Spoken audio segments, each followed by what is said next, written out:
Are on Daf Gimel Amid Beis at the very bottom of the Amid by the Mishnah. So the Mishnah says like this: Sheileach Adam Yorech la'oivik yichavim shegid hanasha b'soichai mipnei shemekoymai nicker. You're allowed to give a gift to a guy, assuming side issues of giving gifts to guy, but let's say you're allowed to give a gift to a guy of a thigh of a cow, and the gid hanasha is still in there, and we're not concerned. Meaning, why aren't we concerned that he'll sell it to a Jew?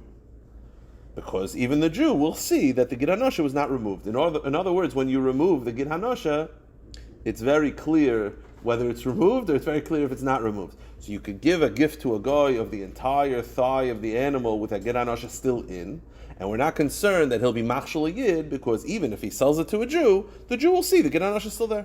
Okay, good. What do you mean? Did we say the guy also have to? Oh, so it's machlokes. That's an interesting point. Yeah, I think the point is even for a guy, he'd be able to tell that the gid hanasha is still there. Or maybe we're following the opinion that gid hanasha does not apply to guy. It's a good point. Now, the Gemara, here's the Gemara's point. The Gemara says, shleima in chatucha loy. The Gemara says the implication of the Mishnah is that you're allowed to give a gift to a guy of an entire thigh with the gid hanasha still in, as long as the thigh is complete. Because you could look at it. It looks like nobody touched it. So it's clear there's a gid hanasha. But let's say you slice it up into pieces. You make it up into mamish like little pieces of cubed meat. That's a problem. Why? Because then he's going to in turn potentially sell it to a Jew, whatever it is. So here's the Gemara's kasha. Okay, so in other words, I could give it to a guy if the entire thigh is complete and you could tell there's a gid hanasha there. But once he cuts it up, it's a problem because then he can't tell if the gid hanasha was removed or not. Here's my question. Can you buy meat from a guy? Now, so here's the story of the Gemara. The Gemara understands that, the way Rashi explains, just a little bit of a background, this will help the rest of the daf. We're talking about a situation where the only butchers in the community are Jews. So you'll say, well, if every butcher in the community is Jews, what's the problem? Here's the issue. The issue is, it's very possible that the butcher will mess up. He'll have some nevelas, maybe not a lot, but they'll mess up occasionally, maybe once or twice a week. They'll have a treifa, they'll have a nevela, and they'll obviously give it to a guy. Now here's the issue. Can I buy meat from goyim? So now here's the problem. Because goyim are invariably going to be sold nevelas and treifas occasionally, so if I buy meat from goyim, I potentially am buying a nevela and treifa. So here was the rule in the Gemara. There were two different types of kihilas. There were different minhagim. Some kihilas had the minig that whenever they would sell goyim nevelas or treifas, they would make an announcement in the marketplace that day, and they would basically say, today, Monday, we sold a nevela treifa to a guy. And the lashon, we'll see the lashon later on the Gemara. So in that location, then you're able to buy meat from goyim on the days that they didn't announce. Because they announced it on Monday, that means that Tuesday all the meat sold to goyim were kosher, all the meat sold to goyim on Wednesday are kosher, so you could buy on Tuesday and Wednesday kosher meat, because they announce it, that clarifies when it's a problem, when it's not a problem. So in the city that they announced it, you could potentially buy meat from goyim. In the cities where they had never had this custom of announcing meat, you can never buy meat from goyim, because they never announced when they sold them in nevelas and treifas, which means there's always a chash, it's in nevelas and treifas. So there basically were two different locations. There were locations where they would announce and you could buy meat from goyim. There were locations that they didn't announce and you can never buy meat from goyim. Here's the Gemara's kasha. Mimanav shach, I don't get the Mishnah. The Mishnah says I'm allowed to give a gift to a guy of a whole thigh, complete, where you could see the gid hanasha still there, but not if it's cut up. Mimanav shach. If we're talking about a location where you're allowed to buy meat from goyim, if you're talking about a location you can't buy meat from goyim, then it shouldn't make a difference. You can never buy meat from goyim anyway. So what's the concern, right? You can't give it cut up because then he's going to sell it to a Jew. He's not going to sell it to a Jew. And if we're talking about a location where you buy meat from goyim, so I don't understand. I could buy, so that means that there's a chance that they're going to resell it. So you can give it to him if it's whole, but not if it's cut up. Why aren't you concerned that he's going to cut it up? Right? You give it to him whole, and then he'll cut it up and sell it to a yid. Meaning, in other words, are we talking about a location where people buy if there's a concern of a resale to a yid? If there's no concern of a resale to the yid, what do I care how I give it to the guy? I can give it sliced up, I can give it whole, I can give whatever. It's never getting to a Jew anyway. I don't care. If there is a concern of a resale, then I don't understand the distinction. You can give it to him whole, but not cut up. Well, maybe you'll give it to him whole, and then he'll cut it up. Like, you know what I mean? The rule is you couldn't buy it, sell it as is. No, who said that? There's a rule that the goyim can't cut up meat. Oh, that's what Adam says. That's what Adam says. You- But as I a don't. Jew, you shouldn't buy meat that was cut up by a guy. How do you know that it was cut up? Maybe the guy says, no, I got it from the Jew cut up. I don't know. The point is, it's memanashach. It's a memanashach problem. If you're able to have a resale from a guy, if you're able to buy it from Goyim, so then it should always be a problem, because even if you give it to him whole, he'll cut it up. And if you can't buy it from a guy anyway, then who cares how you give it to him? Give it to him diced, sliced, what's the nafkamina? I don't care. It's the guy. It's not me. What do you mean simon? I don't understand. Tape. Okay, maybe that's good, but that's not what the Mishnah says. The Mishnah says you give it them whole. The implication of the Mishnah, you can't give it cut up. That I don't understand. It says the Gemara, B'maya skinon. Well, what's the case of the Mishnah? If you're talking about a location where they do not announce when they sold it to a guy, in other words, Goyim would sometimes get treif meat from Jews without being notified to the public. So in those locations, you can never buy meat from a guy, ever. So there's no concern of a resale from a guy to a yid. So if that's the case, they give it to him sliced up. What are you concerned about? You're not going to be able to tell the Gid Anasha. Who cares? It's never going to get to a Jew anyway. And it says the Gemara, because you're never going to buy from a guy. If we're talking about a case where there is an announcement every time there's an Avelu Treifa, so they would announce, we sold today to a guy. In other words, you were able to buy from Goyim generally. So then if that's the case, then you shouldn't be able to give it to him whole. Why? Because he's going to cut it up. The Gemara says, maybe he'll cut it up and sell it to a yid. So what is the distinction? So says the Gemara, I can make the Mishnah work with this distinction of whole as opposed to slice, that whole is okay, slice is not okay. I can make it work in a location where there is a resale from a guy to a yid permissibly, and I can make it work in a location where you're not able to buy from a guy. Here's the explanation. Let's go with the approach that you can buy from a guy. So it's machrizin, which means that they announce, so whenever they don't announce, you can buy from a guy. So if that's the case, what was the question? If I could buy from a guy, so then I could only buy it whole but not sliced. But if I give it to him whole, maybe he'll slice it up. So the Gemara says, apparently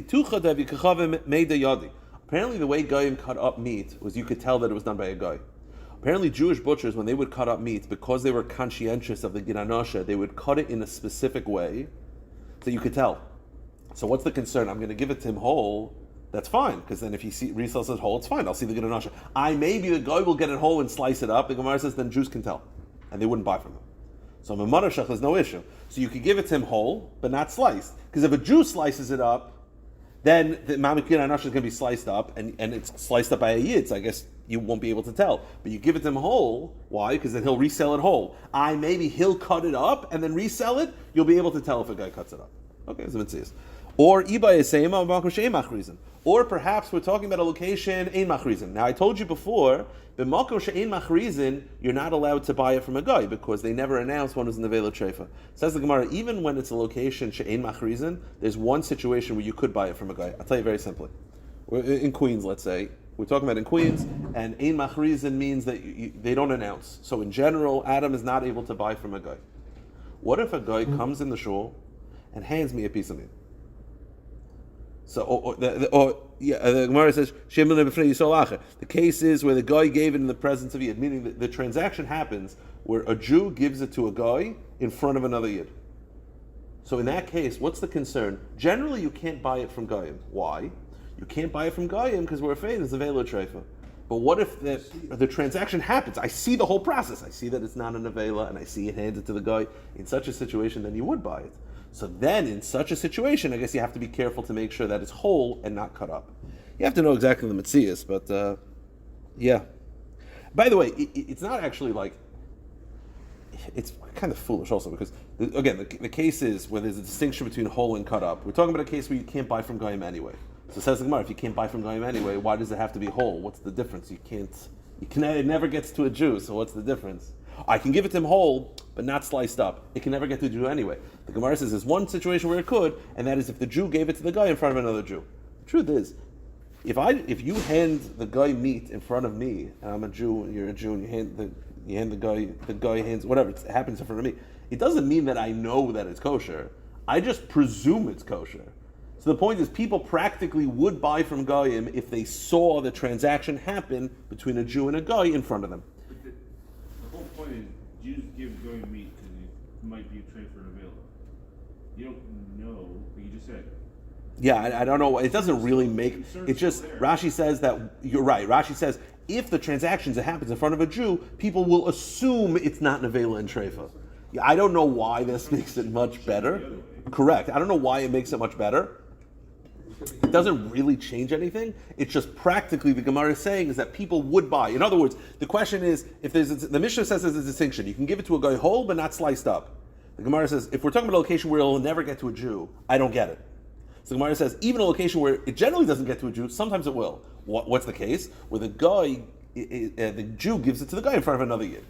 Because then the Jew watching will say, it's probably kosher. And then he'll buy it from the guy. Adam's right. It doesn't actually mean it's kosher. On the contrary. Or because you could ask the Jew. Yeah, maybe. Again, it's the first one. Rashi just says that it's a presumption. You have to know exactly. It's a strange thing also. Yeah, I don't know.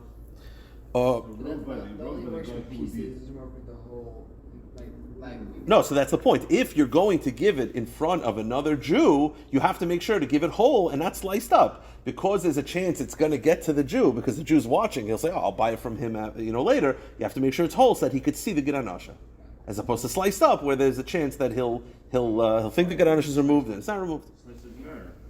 Huh? Say it again? Oh, you kidding? Yeah. Now, this whole thing, or the Gemara says, I completely disagree with a whole new approach. Let's go with the presumption that we're talking about a location where you do not buy from Goyim. So we said, well, if you don't buy from Goyim, then I don't understand the Mishnah.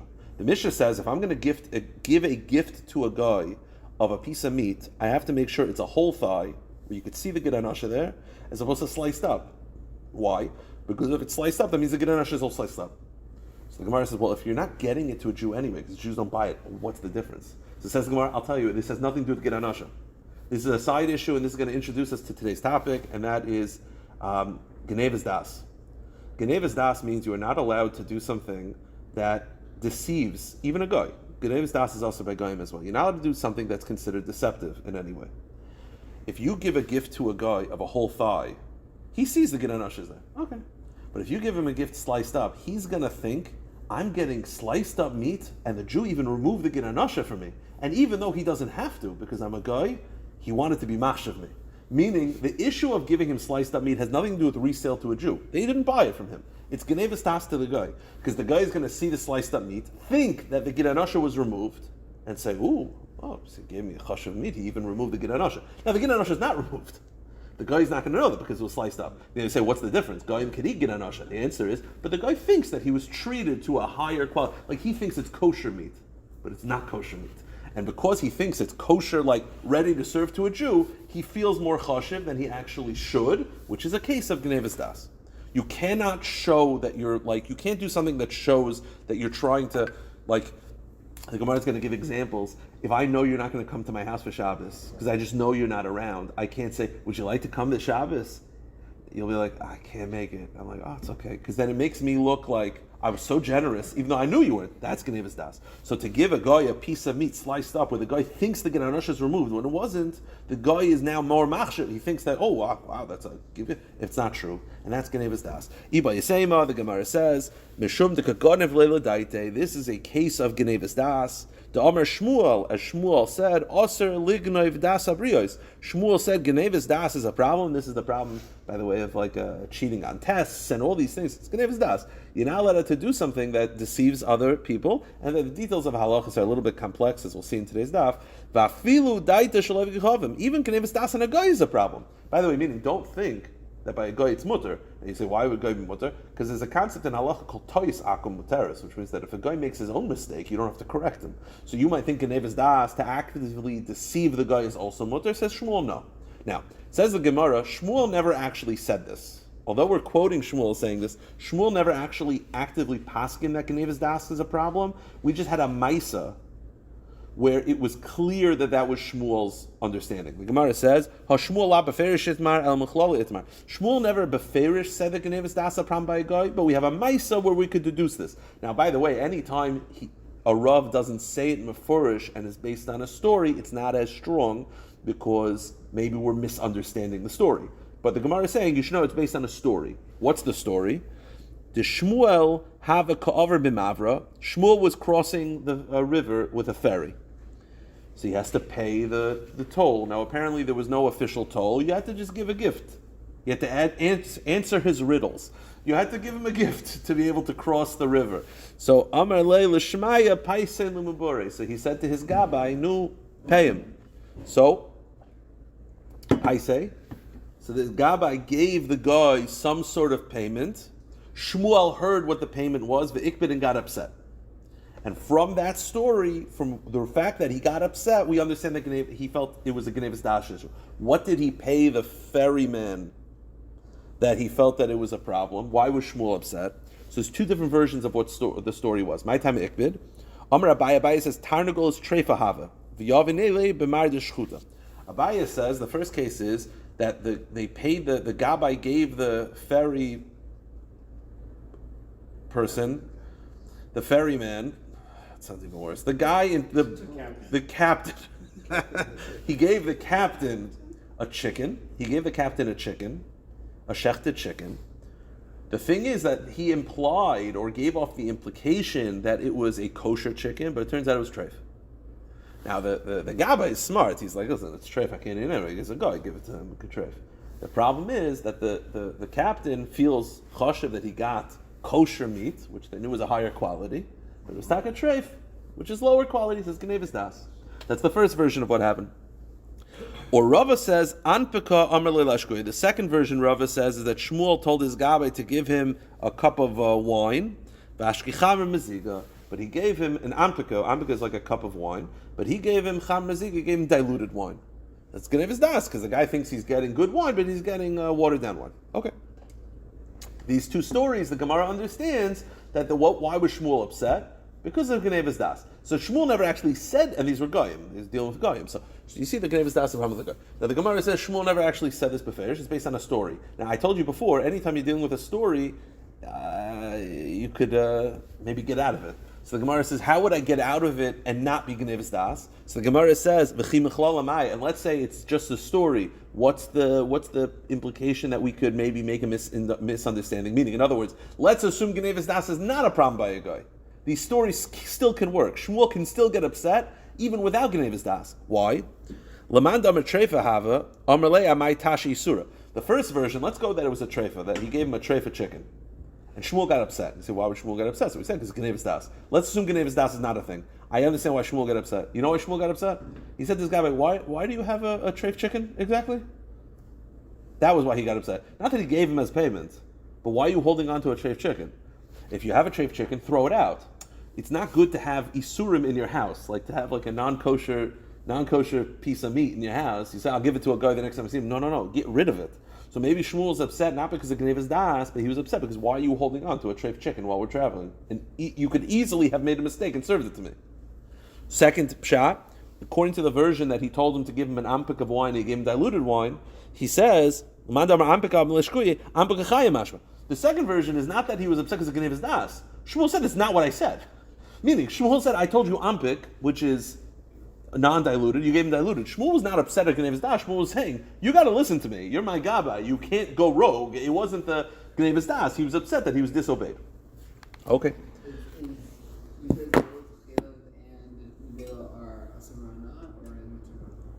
Mutamana. So you can't give those to like a non-Jew. Yeah, sure. Nevela Pasuk says you're supposed to give it to an Anga. Now, Tanya that we mentioned about Genevas das, let's talk about other examples of Genevas das. The story with the baseball card store was when I went for my birthday when I was like 12 or 13. My father took me to a baseball card shop, thinking like Kew Gardens, Richmond Hill, and there was a Mickey Mantle 1952 Mickey Mantle card, which is one of the most valuable cards that exist. So they had one in the store. So my father said, I want to show my son, but he said, I'm a rabbi, and he said, there's a concept called Genevas das. I want you to understand, I will never buy this. I don't have the money. Even if I had the money, I'm not buying it. So I'd like to show it to my son, but this is not a sale. Can I still show it? We should have bought it, by the way, because it was like $10,000 at the time. I think it's like $3 million. But $10,000 when I was 12 was like a chiddush to spend the card. Anyway, it's not for now. The point is, it's an example of Genevas das is going into a store and asking to be shown things when you have no desire to buy. That's also Genevas das, because the guy thinks that he has a potential sale and you know you don't have a sale. That's also Genevas das example.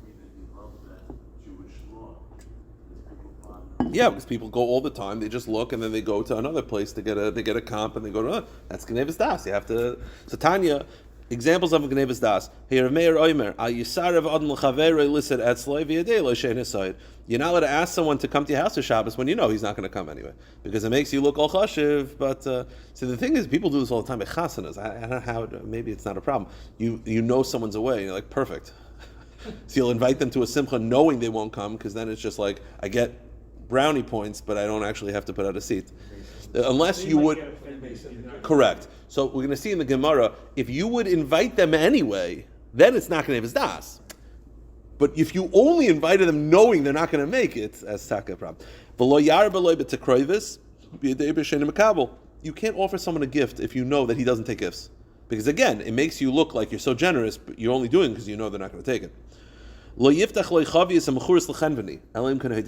not allowed to open up a barrel of wine if you already sold it to a chenveni. Basically, it means like this. You have a chashuv guest come to your house, you would open up a barrel of wine. Opening up a barrel of wine was not a financially wise decision, because now it's going to get ruined, and it's thousands of dollars. So if a big rabbi would come to your house, you would open it, because you say, okay, it's kedai or chakiyevsky, I'll open up a barrel for him. But generally not. But sometimes you would sell it to a chenveni. Now, once you sold it to the chenveni says open it, because he doesn't care, because he's selling it anyway. So I have you come to my house for Shabbos. I say, oh, let me open up a special barrel for you. You're like, that's pretty good. Not knowing, I already sold it yesterday to chenveni. He gave me permission to open it. So I'm looking all generous, and like, I'm doing it. So that's an example. Elam Kennedy, unless I told you specifically, I already sold this barrel, so we're not that close. Yeah, don't feel so special. The Gemara says, you can't go to someone with an empty bottle, a jug of oil, and say, would you like some oil? They would give oil to anoint themselves. Can I offer you some oil? The thing is empty. I know he's not going to take it, because he's a germy. He's not going to take my oil. It's empty. So I'm looking all generous. There's nothing there.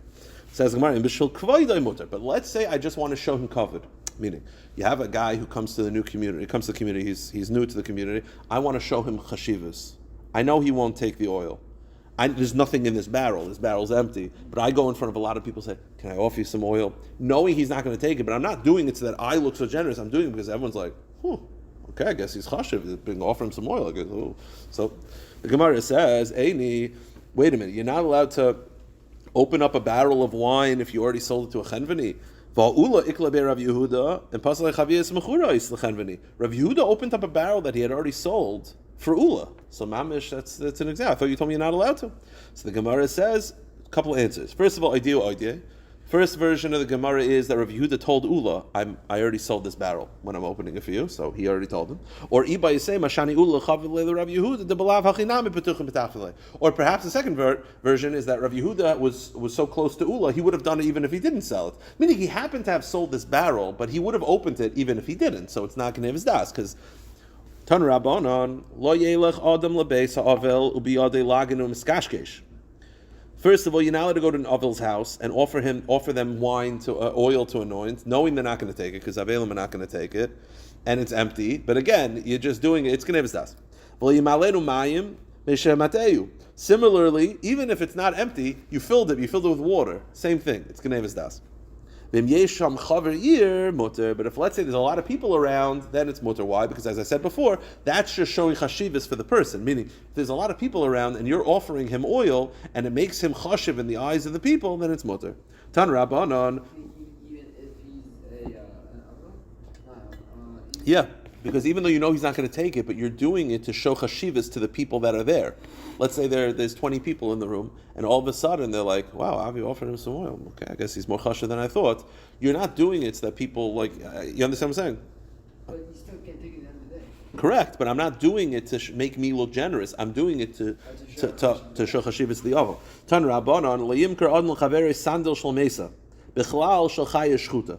Okay, apparently, from a Metzias perspective, if you shecht an animal, this makes sense. If you shecht an animal, it will be a stronger animal than one that just drops dead on its own, obviously. The leather that comes off of an animal that you shechted is a stronger leather than the leather that came off an animal that died on its own, because it was older and weaker. I'm a shoe salesman. I'm not allowed to, and I have two shoes in front of me. One that I got off an animal that I shechted, so it's stronger leather. One that I got off an animal that died on its own. I'm not allowed to sell you the shoes from the animal that died on its own when you think that it's animal that was shechted. In other words, you think you're getting a higher leather, but you're getting a knockoff. That's not allowed for two reasons. Echad b'nei shemateu. First, look at Nevis Das. You think you're getting more chashav leather, and I'm giving you shvacha leather. And number two, b'nei sakana, because of a sakana, meaning how did this animal die? I'm selling you an animal leather from an animal that died. Maybe it got died because it was bitten by a snake, and there's actually some venom in that leather. So first of all, it's Gnevis Das. Secondarily, it's also might be dangerous leather. Oh, so this is a. If you want, I think Adam would appreciate this. If you want an awkward Shabbos story, we're about to get one. The Gemara says you're not allowed to send your friend a barrel of wine with a little bit of oil on top. Meaning, they think it's oil.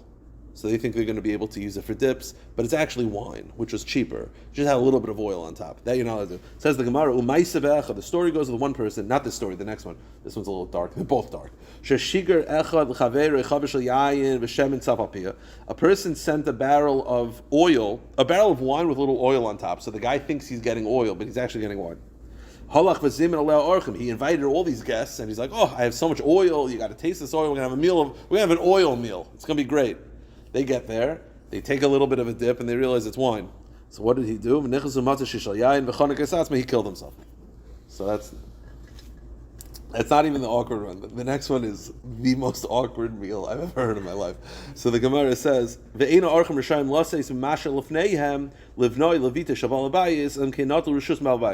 not allowed to give. You're at a family, okay? The whatever family. I don't want to say a name. You're at a certain family, Reuven family, okay? Not last name Reuven. You go to a man named Reuven, his family for Shabbos. They're very poor. So they give you a little bit of food. So you want to give his kids, the host's children, some of the food. Don't, unless you ask permission. Why? So the Gemara says, because the father might find out and get very, very upset. And this, I'm just picturing the people. The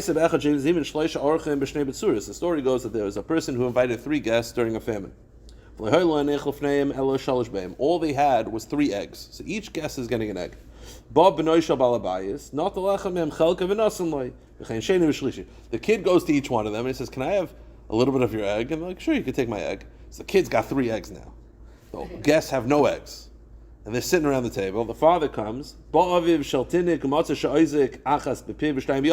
father comes and sees the kid's got 1 egg in his mouth, he got 2 eggs in his hands. So, no, the story gets way worse. So the Gemara says, "Chavta bekarka u'meisa." So he kills his son. Punches him in the head, kills his son. Kimin sharasa imai, his wife, sees that her son got killed, also l'gag v'nafal meisa. She kills herself. Afu l'gag v'nafal meisa. Then he kills himself. And the 3 guests are just sitting there like, okay. So because of that, the whole family got knocked out, and the guests are just like, my bad. Should we bench? So the Gemara says, Amar Rav Elazar ben Yaakov, Sir Rav Elazar ben Yaakov said at the end of the story, Al davar zenergu shalosh nafash v'Yisrael. And because of these eggs, 3 Jews died. Now, by the Gemara points out that's not adding much. Rav Elazar ben Yaakov's summary. So the Gemara says, "Ma'ika mashmalan." What is Rav Elazar ben Yaakov adding so much? Yes, 3 people died. So the Gemara says, "The cool Rav Elazar ben Yaakov." No. The point is, this whole brisa and story was stated by Rav Elazar ben Yaakov. That's what I'm doing. Okay, Tan Rabbanan. All right, back to the Gemara that we had before about sending an animal to a guy. Again, there were 2 different situations. There was machrizin, and then you could buy from goyim generally.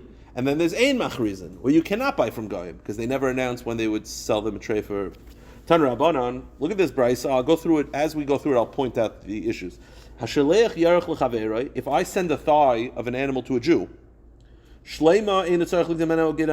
I send it whole, I don't have to remove the giranasha, because you could see the giranasha is still there. But if I send it to you cut up, sliced up, that's a problem. Meaning, I cannot send a sliced up giranasha to another yid, because the Jew's going to think that it was removed, and it wasn't. That's pashut. Fine. But now let's talk about goyim. Now, if I'm giving it a gift to a guy of a thigh of an animal, I could give it whole, I can give it sliced up, it's fine. Now stop right there. Why could I give it whole or sliced up? Because we're obviously talking about a situation where there's no resale to a yid. We're talking about a makom that you don't announce, so there's no buying from goyim, so it's never going to get to a Jew anyway. So give it to him whole, give it to him sliced up. Doesn't matter. We're not like our Mishnah. Then the Brisa continues.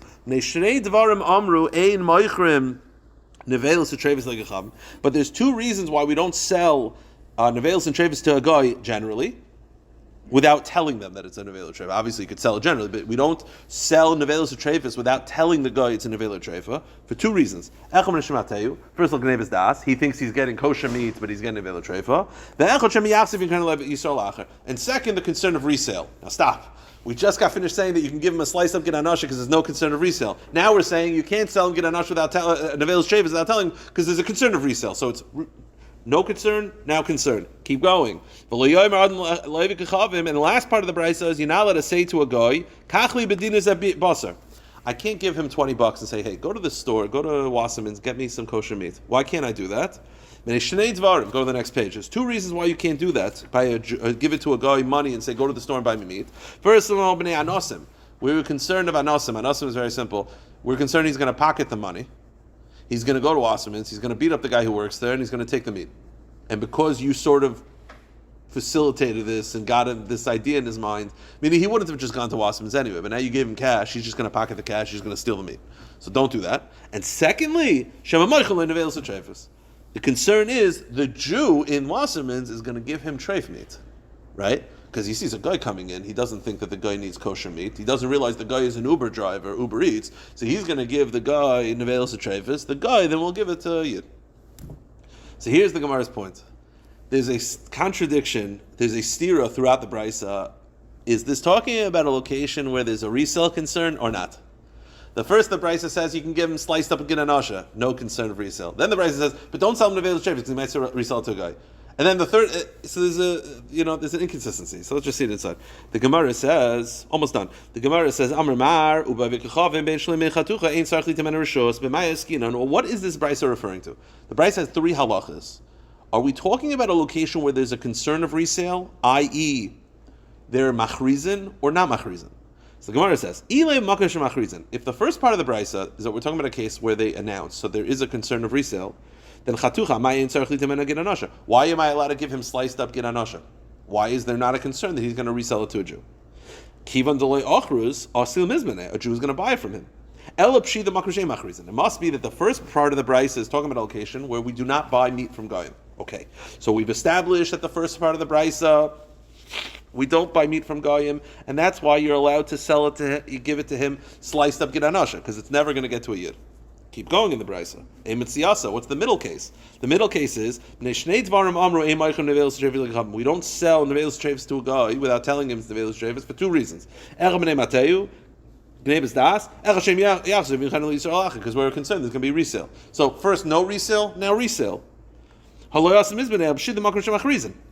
So the first part of the brisa, we're talking about ein machrizin. There's no resale concern. Second part of the brisa, it's machrizin. There is resale concern. And then go to the last part of the brisa. Ema seifa leyomer adon chaver kache bedinas abasar leishnei dvarim ech bnei anos v'ech bnei shema michael and nevelis treifus v'im makish machrizin iisa to have a treifa achruzi have achriz. What's the last concern? You can't give him $20. Tell him to go to Wasserman's. Why? Because one of the reasons is we're concerned Wasserman's will just give him nevelis and treifus. But if we're talking about a machrizin, that every time they announced it, then Wasserman's would have to announce that they gave him. So, in other words, there's an inconsistency of this brisa. The first part of the brisa and the third part of the brisa implies that there is no resale. The middle part of the brisa implies that there is a resale. So the three cases don't line up. So it says the Gemara, Reisha v'Seifa makush machrizin mitziyasa makush machrizin. So as is the derech throughout Shas, when you have these type of situations where you have like a brisa that implies A implies one, B implies C, and whatever, all these things, Abaya always says in. Yes. The first part of the brisa is ein machrizin, the second part is machrizin, the third part is ein machrizin. Abaya says, yeah. Abaya omer in, Reisha v'seiv makam she'em machrizin, mitziyasa makam machrizin. Yeah, Taka, the brisa is not talking, it's inconsistent. We're talking about different locations through each case, and whether there's a concern of resale or not. Rava says, always throughout Shas, Rava always says, no, let's make it work. So Rava says, no. Kula makam shemachrizin. Really, the entire brisa is talking about machrizin, so there's a concern of resale. Reisha v'seifa shechrizu, and mitziyasa shleachrizu. By the way, this whole machrizin, we said that means that there's because there's machrizin, there's concern of resale. It doesn't always mean that they would actually be machriz. Sometimes they would forget. So the middle case, which was that what you're not allowed to really. We're talking about a case where there is reisha v'seifa shechrizu. We're talking about a case where they would announce. The first part and the third part they did announce that the treifa was slaughtered, and the middle part they forgot.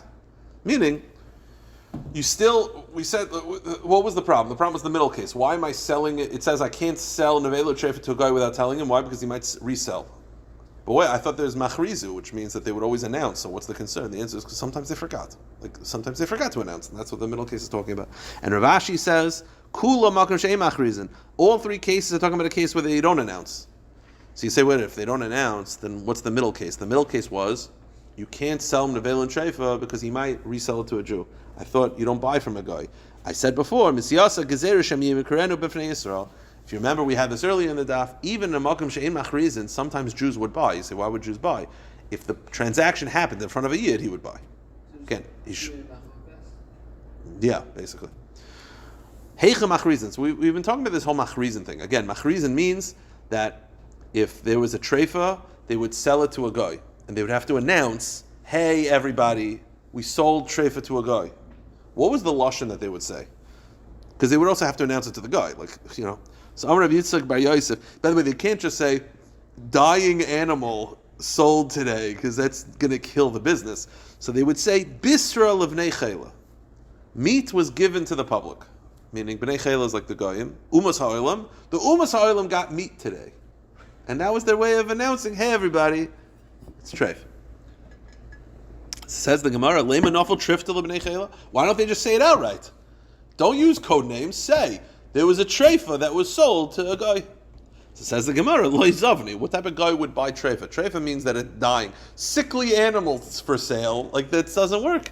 So says the Gemara, okay, but isn't that Gnevus Das? Well, I understand the whole point is we got to make sure there's no Gnevus Das. You're getting up and you're saying, we have meat for the non-Jews, but you're not saying that it's treifa. It's Gnevus Das. So the Gemara says, this is the whole daf, by the way, and we'll now turn on his head. Inu hu katay menashe. He made his own mistake. That's not Gnevus Das. Meaning, Gnevus Das is where I do something to deceive you. If I did nothing wrong, and you deceived yourself, that's your problem. So in other words, in this case, they never said what it is, but they never implied that it's kosher. You see, if they imply this is kosher meat, and it's not, that's Gnevus Das. If they just say, I have meat, it's on the guy to ask, is this kosher or not? And if he didn't ask, that's on him. This is where Gnevus Das gets a little tricky, because all of a sudden, I didn't deceive him. I never implied that it's kosher. I never did anything that implied it's kosher. I just did neutral. It's on you to figure out. And where do we find the concept that if a person makes their own mistake, you don't have to correct them? Gnevus Das wise, we'll end with this. The Maisa. Kihad the Marzutra b'nei Rav Nachman have a ka'ozl misichra lebeichoiza. Marzutra b'nei Rav Nachman was going from the city of Sichra to Beichoiza. But Rabbi and Safra gosu l'Sichra, and Rabbi and Safra were coming to Sichra. So basically, he's walking one way, and they're coming to sort of greet him. Now, they're not going out to meet him; they happen to be traveling. Pagu adadi, they meet each other. Amrlu lamalu rabbanan tarach vasu kuli hai. He says, "You come out to greet me. This is too much of a tercha." So one of the Rabbi Safra says, "Anam lehavi yadina dekasimar." We didn't know you were coming. Meaning, he thinks that they're coming out to greet him. And he says, you had to come out this whole way to greet me? And Rav Safra's like, we had no idea you were coming. We happened to be traveling. We saw you. This was like a very Seinfeldian response. We had no idea. So the Gemara says, but he said, he did make it nice at the end. So it's not so Seinfeld. He did make it nice at the end. And he said, if we knew you were coming, we would have been matriach. We happened to not know you were coming. Now here's the question. Was that the right thing to say that? It obviously made these Rabbanim feel bad. Right? So who is the name? So you have Marzutra b'nei Rav Nachman is coming. Rabbi Olbam is walking down the road. Me and my father are walking. We happen to greet him, and he says, "Wow, you guys came out to greet me," and we're like, "We had no idea you were coming." Now we would have, but we had no idea. So the Gemara says, "Amar le Rava." Rava says to Rav Safra, "My time amart lehachi dachlish l'taiti." Why would you say? It made him feel bad. Well, what are you doing? Why would you say that to him? Let him think. What? So Rav Safra responds. You told me Gnevus Das. He thinks that I'm going out to greet him, I have to correct that. So Rava responded, Amar Iu de Kadan Afshay. That's not Gnevas Das. He made the mistake. That's on him.